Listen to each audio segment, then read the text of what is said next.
क्या होता है जब कोई फिल्म बॉक्स ऑफिस पर तो सारे रिकॉर्ड तोड़ दे, लेकिन क्रिटिक्स को मतलब समीक्षकों को दो खेमों में बांट दे। आज हम एक ऐसी ही जबरदस्त फिल्म की कहानी में गोता लगाएंगे जिसने सचमुच पूरे देश में हलचल मचा दी है। 1200 करोड़ रुपए। हाँ, आपने बिल्कुल सही सुना। ये आंकड़ा है धुरंधर 2 की सिर्फ 11 दिनों की वर्ल्ड वाइड कमाई का। और सच कहूं तो इस एक नंबर ने बॉलीवुड के सारे पुराने हिसाब किताब को बदल कर रख दिया है। तो आखिर इस फिल्म में ऐसा है क्या? चलिए फटाफट एक नजर डालते हैं। इसे डायरेक्ट किया है आदित्य धर ने, लीड में है रणबीर सिंह और अर्जुन रामपाल। और हाँ, एक बात और, पॉपकॉर्न का एक बड़ा सा टब लेकर ही बैठिएगा क्योंकि ये फिल्म लगभग 4 घंटे लंबी है। तो आज के सफर में हम देखेंगे कि धुरंधर 2 एक इतनी बड़ी ब्लॉकबस्टर कैसे बन गई। फिर बात करेंगे कि क्यों समीक्षकों की राय इस पर इतनी बटी हुई है। फिल्म के अच्छे और बुरे पहलुओं पर भी बात होगी। और आखिर में जो सबसे जरूरी है कि असली बॉस यानी जनता ने क्या फैसला सुनाया। देखिए, धुरंधर 2 ने आते ही ना सीधा इतिहास रच दिया। जरा सोचिए, ये बॉलीवुड की पहली फिल्म बनी जिसने अपने ओपनिंग डे पर मतलब पहले ही दिन 100 करोड़ रुपए कमा लिए। और ये तो बस तूफान की एक छोटी सी शुरुआत थी। लेकिन पैसों की इस जबरदस्त बारिश के साथ साथ एक और चीज आई, और वो था विवादों का बवंडर। फिल्म को लेकर क्रिटिक्स की राय में जमीन आसमान का फर्क था। मतलब ये एक ऐसी फिल्म बन गई जिसे लोग या तो बहुत ज्यादा पसंद कर रहे थे या फिर सिरे से खारिज कर रहे थे। बीच का कोई रास्ता ही नहीं था। और ये बंटवारा सिर्फ राय का नहीं था, ये थोड़ा बहुत ज्योग्राफिकल भी था। जैसे आप देख सकते हैं, इंडिया में फिल्म को जबरदस्त तारीफें मिली। वहीं देश के बाहर कई बड़े इंटरनेशनल पब्लिकेशंस ने इसकी काफी आलोचना की। शायद देखने के नजरिए का फर्क यहाँ एक बड़ी वजह बना। तो चलिए पहले सिक्के के चमकदार पहलू को देखते हैं। आखिर वो क्या चीजें थीं जिसने लोगों को इस फिल्म का दीवाना बना दिया। लिस्ट में सबसे ऊपर नाम आता है रणवीर सिंह की परफॉर्मेंस का। कई लोगों ने इसे उनके करियर का अब तक का सबसे बेहतरीन काम बताया है। इसके अलावा फिल्म का ग्रैंड स्केल, जबरदस्त एक्शन सीन्स, अर्जुन रामपाल का वो खौफनाक विलन वाला अंदाज और एक दमदार सपोर्टिंग कास्ट, इन सब की बहुत तारीफ हुई। और ये सिर्फ दर्शक नहीं कह रहे थे, जाने माने फिल्म क्रिटिक तरण आदर्श ने तो यहाँ तक कह दिया कि ये सिनेमा अपने सबसे बेहतरीन रूप में है।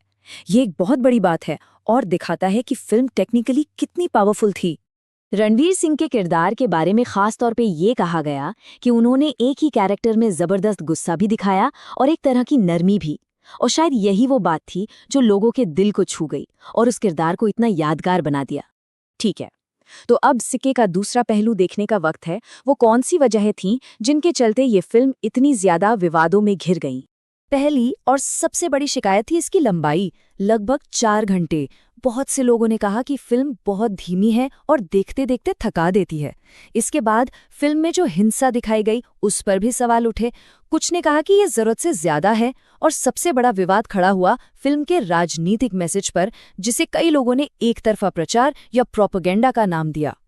कई क्रिटिक्स को लगा कि फिल्म में जो क्रूरता थी वो कहानी के लिए शायद उतनी जरूरी नहीं थी। उनका कहना था कि इस तरह की हिंसा दर्शकों को असंवेदनशील बना सकती है, मतलब कि उन पर इसका कोई असर ही न पड़े। द न्यूयॉर्क टाइम्स जैसे बड़े इंटरनेशनल न्यूज़पेपर्स ने भी फिल्म पर भारी भरकम प्रोपेगेंडा फैलाने का आरोप लगाया। उनकी मुख्य शिकायत ये थी कि जहां पहली फिल्म ने कहानी में एक बैलेंस बनाया था, वहीं ये सीक्वल उन्हें काफी हद तक एक तरफा लगा। तो एक तरफ क्रिटिक्स की तीखी बहस चल रही थी और दूसरी तरफ बॉक्स ऑफिस पर पैसों की सुनामी आ रही थी। लेकिन इन सब के बीच जो असली जज होता है वो तो दर्शक ही है। तो चलिए देखते हैं उन्होंने क्या फैसला सुनाया। 9.5/10 में से। और सुनिए, ये एक दो लोगों की राय नहीं है, ये बुक माई शो पर 4 लाख से ज्यादा लोगों के वोट्स का नतीजा है। ये स्कोर साफ साफ बताता है कि समीक्षकों की राय चाहे जो भी हो, आम जनता ने तो फिल्म को दिल खोलकर प्यार दिया है। और ये चार्ट, ये तो बिना कुछ कहे ही पूरी कहानी बयां कर देता है। एक तरफ है क्रिटिक्स का स्कोर जो बस जैसे तैसे पासिंग मार्क्स पर है, और दूसरी तरफ है ऑडियंस का स्कोर जो ऑलमोस्ट परफेक्ट है। इतना बड़ा गैप शायद ही किसी फिल्म में देखने को मिलता है।